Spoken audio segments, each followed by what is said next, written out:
¿Sabías que tus huesos están diseñados para modificarse y adaptarse a las cargas mecánicas que ejercen en tu cuerpo día con día? El día de hoy vamos a hablar sobre el sistema musculoesquelético y la biomecánica del hueso. Vamos a ver la biomecánica de los tejidos, empezando por el hueso dentro del sistema musculoesquelético. Los temas que vamos a ver el día de hoy van a ser la composición del hueso, las propiedades biomecánicas del hueso, la aplicación de carga en el hueso, como tracción, compresión, cizalladura, flexión y torsión, además de la influencia de la actividad muscular sobre la distribución de la tensión en el hueso. Vamos a ver también la fatiga del hueso bajo cargas repetitivas y la remodelación ósea. El tejido óseo es un tejido conjuntivo especializado y es característico de este tejido que se compone por minerales. Pero los minerales no son lo que le da esta fuerza, es el colágeno tipo 1. Entre los principales minerales del hueso están el calcio y el fósforo. Debido a que este tejido es muy fuerte, lo más distintivo de este tejido es que tiene alto contenido de materia inorgánica a comparación de otros tejidos del cuerpo. Pero lo curioso es que el 90% de este tejido está compuesto por colágeno tipo 1. Uno se imagina que el hueso es fuerte gracias a los minerales que tiene, como el calcio, el magnesio y el fósforo, pero no es así. Se ha demostrado y se ha comprobado que el hueso es muy fuerte por este tipo de materia orgánica, como lo es el colágeno tipo 1, lo que nos va a permitir que el hueso no solamente esté fuerte para recibir cargas o soportar el peso de nuestro cuerpo, sino también para ayudarnos a caminar, por ejemplo, y tener la flexibilidad para que los músculos puedan adaptar los huesos a nuestras demandas físicas diarias. La unidad estructural fundamental del hueso. Esta es la osteona o se llama también sistema harvesiano. Imagínense esta estructura como los árboles. Los árboles a lo largo de los años van formando anillos alrededor y van haciendo su base más y más grande y fuerte. Si tú cortas el árbol de manera horizontal, puedes ver estos anillos alrededor. Lo mismo pasa con nuestros huesos. Esta unidad estructural o fundamental, que es la osteona, forma unas estructuras similares a las del árbol. Va a tener laminillas óseas, se va a conformar por los osteocitos, que son los puntos negritos, y estos osteocitos van a tener comunicación entre ellos, gracias a esta red que está en la parte de acá más sutil, que se ve como una telaraña, comunicación eh, que le va a permitir adaptaciones también. Además, los elementos orgánicos, como el colágeno, son los que proporcionan la maleabilidad y la flexibilidad, lo que permite que el hueso se adapte a cargas mecánicas durante nuestras actividades físicas. Entonces, pues se parece como un arbolito. Y gracias a esta estructura también es lo que le va a proporcionar la fuerza y la resistencia que tienen los huesos.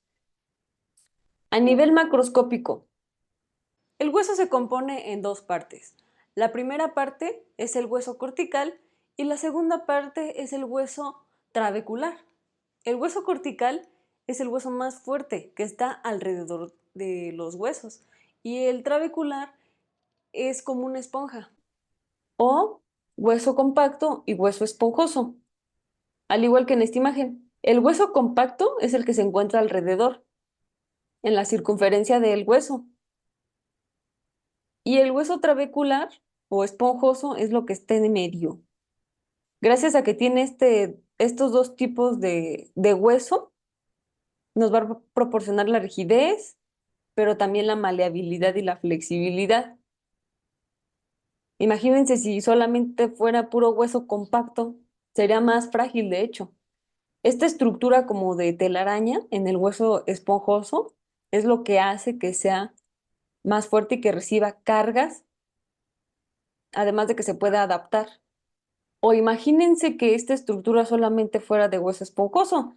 Al recibir un impacto de manera horizontal, así, ya también nos fracturaríamos muy fácilmente. Y bueno, en medio pues está la médula ósea. El hueso puede considerarse como bifásico. ¿A qué se refiere esto? Como primera fase, como sustancia principal, son los minerales. Y como segunda fase es el colágeno.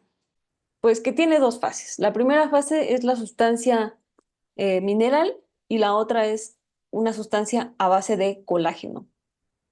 Esta sustancia mineral y este colágeno van a ser como una sinergia para que, por un lado, la base mineral le va a proporcionar la rigidez y la estructura y el colágeno la maleabilidad y la flexibilidad. Se asemeja, por ejemplo, a la fibra de vidrio.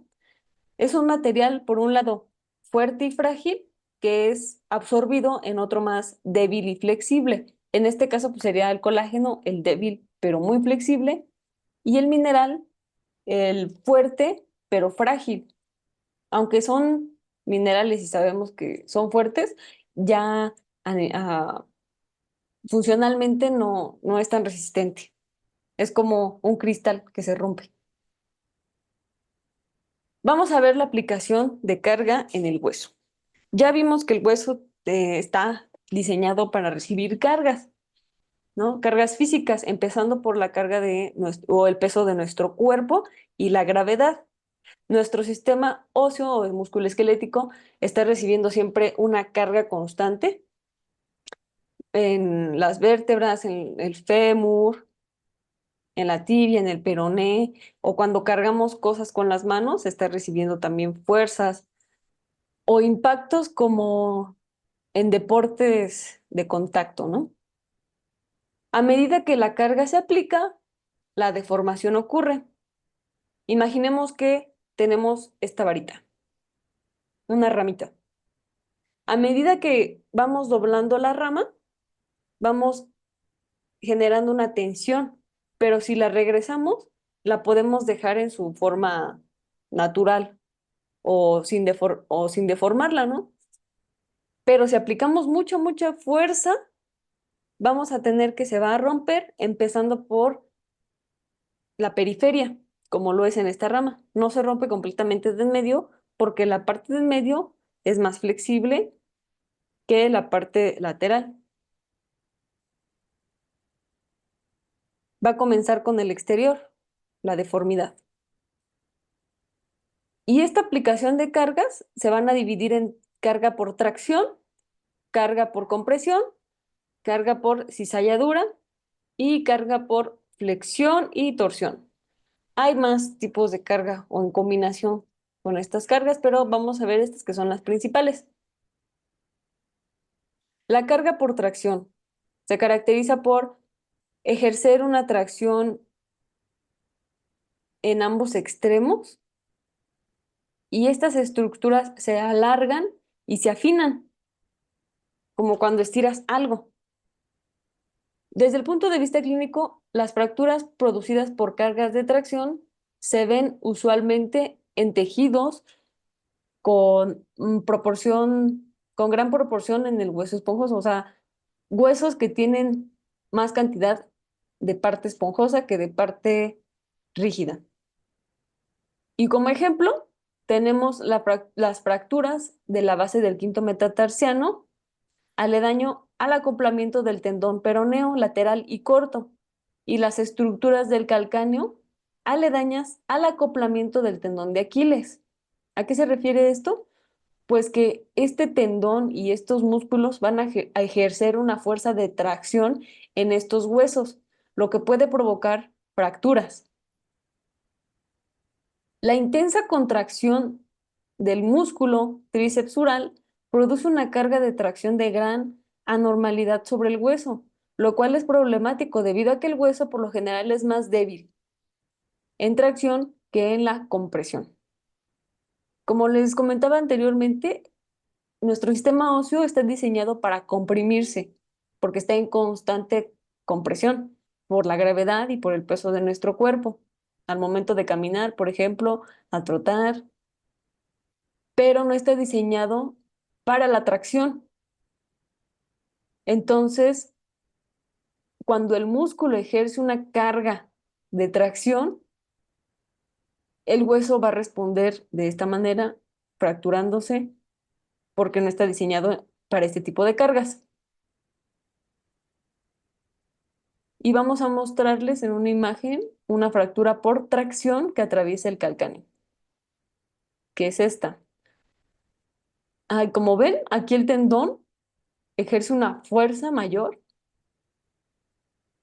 y pues se inserta aquí en el calcáneo, pero por esa fuerza de tracción y que el hueso tal vez no está preparado para este tipo de cargas, pues hubo una fractura. Y bueno, yo creo que podemos prevenir esto haciendo nuestros músculos y nuestros tendones más elásticos, con estiramientos. Eh, pues sí, con estiramientos de manera más frecuente. Pero bueno, este es un ejemplo. Vamos a ver la compresión. Como les comentaba, la compresión es más habitual para los huesos. O sea, nuestro cuerpo está diseñado para recibir fuerzas por compresión. La tensión compresiva puede asumirse como muchas fuerzas pequeñas dirigidas hacia el interior de la superficie de la estructura. Bajo una carga compresiva, la estructura se acorta y se ensancha. Sí, es como si apretaras algo y el otro es como si jalaras una estructura. Desde el punto de vista clínico, las fracturas por compresión se encuentran en general en las vértebras y eso que están diseñadas para cargar de esta forma o recibir impactos de esta forma en compresión. Pero a veces nos exageramos en el gym o con deportes de contacto, cargando, o también puede ser por la edad, que nuestro cuerpo ya no esté listo, ya no esté preparado para recibir este tipo de cargas. Bueno, las fracturas por compresión se encuentran en general en las vértebras, las cuales se someten a altas cargas comprensivas. Estas fracturas se ven con más frecuencia en los ancianos con tejido óseo osteoporótico. ¿Ven? Pues sí, el hueso ya, las trabéculas que vimos anteriormente en la imagen de acá, del hueso de la parte esponjosa, en una osteoporosis se van a ver cada vez más y más hoyitos o estos orificios se van a ver más grandes por la falta de, de minerales. Pero, ay, ya me pasé.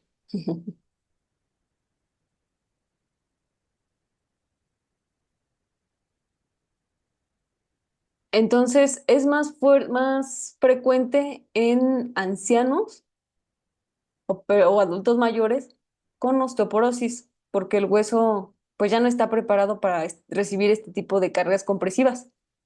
Y aquí podemos ver que la vértebra, que señala aquí la flechita, por la carga se achicó y se ensanchó.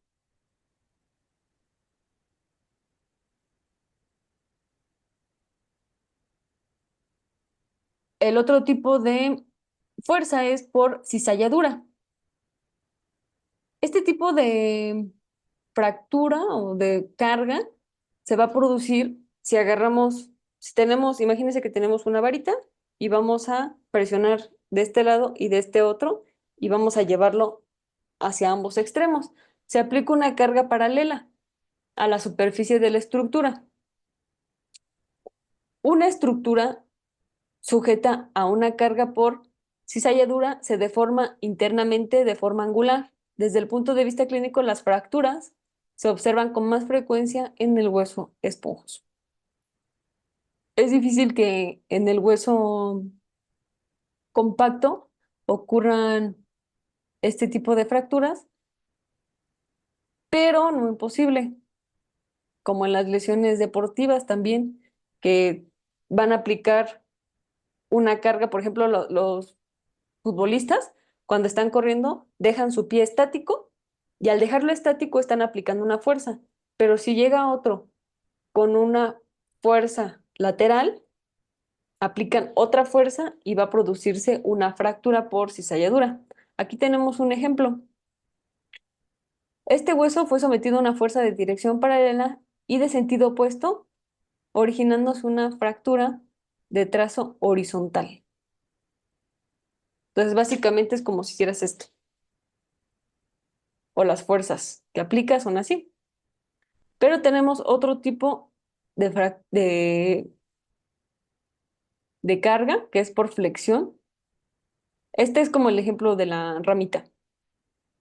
Y cuando el hueso se carga en flexión, está sujeto a una combinación de tracción y compresión. Sí, no sé si se explica esto, pero la tracción y compresión. Las fracturas producidas por ambos tipos de flexión se observan comúnmente en la práctica clínica, particularmente en huesos largos. Es difícil que en huesos como el omóplato tengan este tipo de fracturas porque además está protegido también por la caja torácica y muy difícilmente, ¿no? Tienes un impacto así. Pero, por ejemplo, en huesos largos, como lo es la tibia, es más frecuente. Y aquí es una fractura tipo de bota alta, que fue en un deportista de esquí, por una flexión en 3 puntos. Este tipo de fractura es común porque eh, el pie se queda estático, por ejemplo, en el esquí, se queda estático en el piso, la tibia va hacia adelante, como si te quisieras arrodillar, pero al mismo tiempo la carga o la fuerza va hacia este lado. Entonces, son fuerzas contrarias. Dejas el pie estático y el hueso o la tibia va hacia acá y hace esto en flexión. Hace como un efecto de empuje hacia arriba y la tibia hacia abajo. Otro ejemplo es por torsión. En la torsión se aplica una carga de la estructura de manera tal que causa que se gire alrededor de un eje y se produzca un torque o momento dentro de la estructura. Se ven más comúnmente en huesos largos también y más frecuente en la tibia. Este tipo de fracturas son comunes porque por lo general el pie siempre se queda estático y puede que el cuerpo de la parte de acá rote sobre su eje o como acá en el ejemplo de acá, se flexione y haga un efecto de empuje hacia arriba. Bueno, vamos a ver la influencia de la actividad muscular en el hueso. Ya hablamos acá anteriormente de que la fuerza de los huesos es tal que puede modificar la estructura del hueso e incluso fracturarla, pero al mismo tiempo puede producirnos beneficios, como lo es en la osteoporosis. Si se aplican cargas progresivas, podemos tener una recuperación o una mejor evolución de este tipo de pacientes. La contracción de los músculos adyacentes al hueso altera la distribución de la tensión. Esta contracción muscular disminuye o elimina la tensión de tracción en el hueso al producir una tensión compresiva que la neutraliza parcial o totalmente. El ejercicio físico con cargas progresivas ha demostrado una mejor osificación, ya que el hueso se adapta a las cargas mecánicas, como en el ejemplo de la osteoporosis. Y este autor dice, las pequeñas deformaciones del hueso que se suceden durante las cargas puede causar un mayor nivel de osteoformación.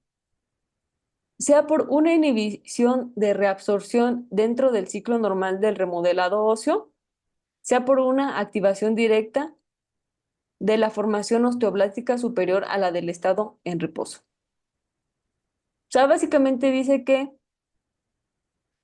las pequeñas deformaciones pueden causar más osificación. ¿Y cómo vamos a poder aplicar estas pequeñas deformaciones? Pues con una activación directa, con ejercicio superior al estado de reposo, o sea, con cargas progresivas de ejercicio. Mm, como lo vemos acá.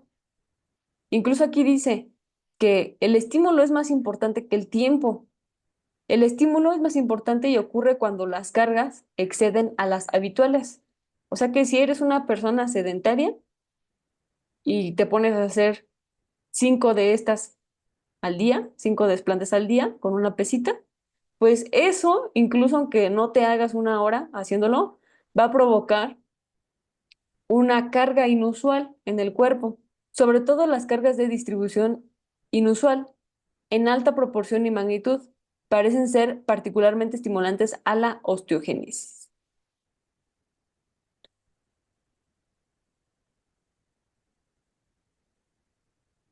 En pacientes con osteoporosis, es más importante realizar cargas de peso progresivas, como dijimos, pero con eh, peso, o sea, siempre lo importante es con peso.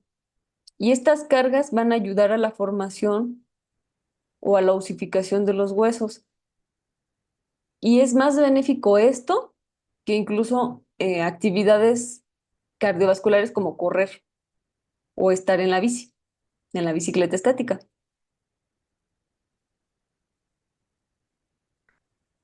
Pero aquí viene el otro lado de la moneda, que es la fatiga del hueso bajo una carga repetitiva.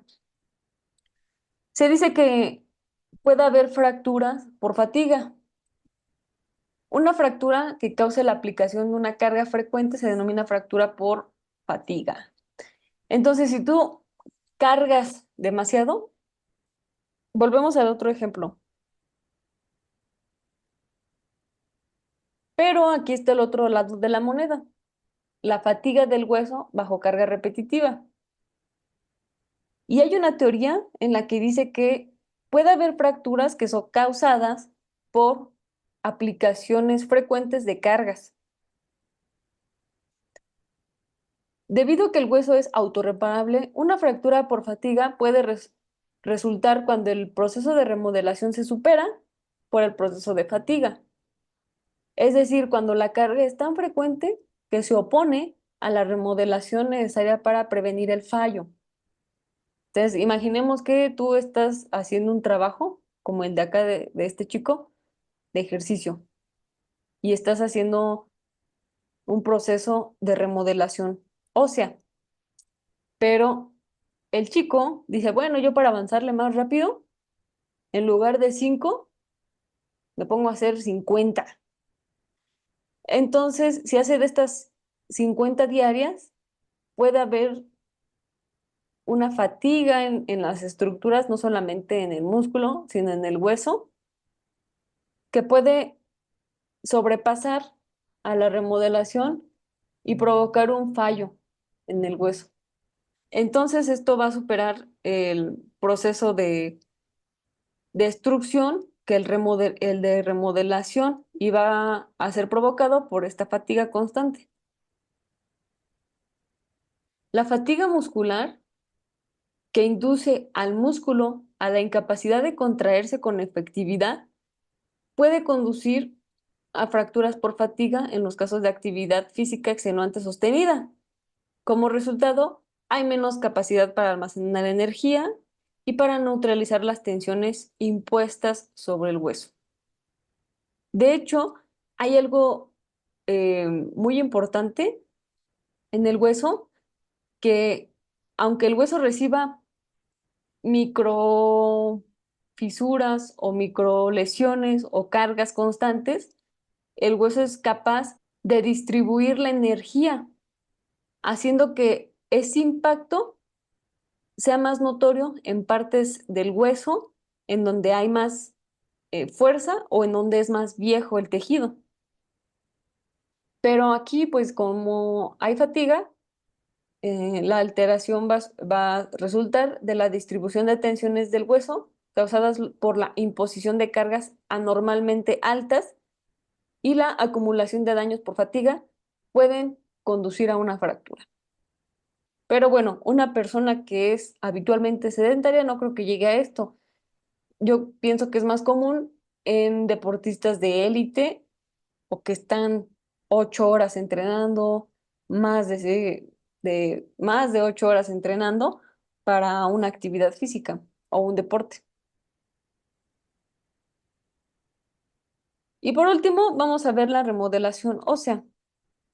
El hueso tiene la capacidad de remodelarse, alterando su tamaño, forma y estructura para satisfacer las demandas mecánicas que se le imponen.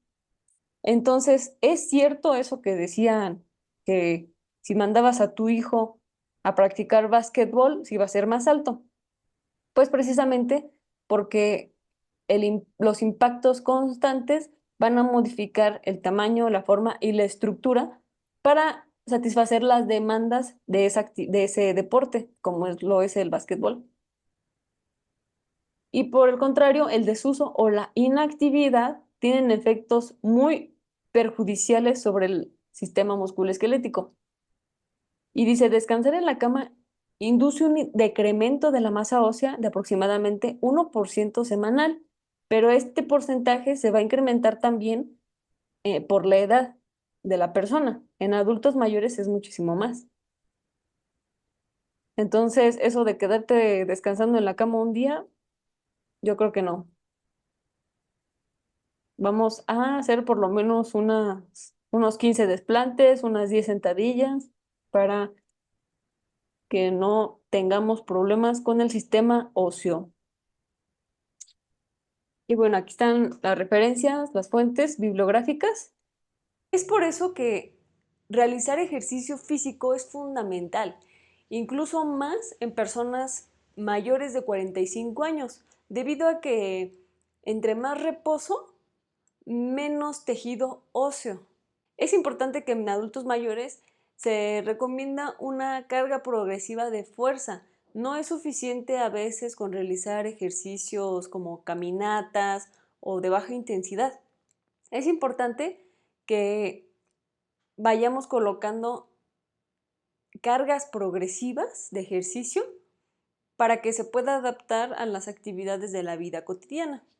Muchas gracias por ver este video. Si te gustó, por favor dale like y suscríbete para más contenido. Este es un curso de biomecánica. La próxima semana vamos a estar viendo biomecánica de las articulaciones. Hasta luego.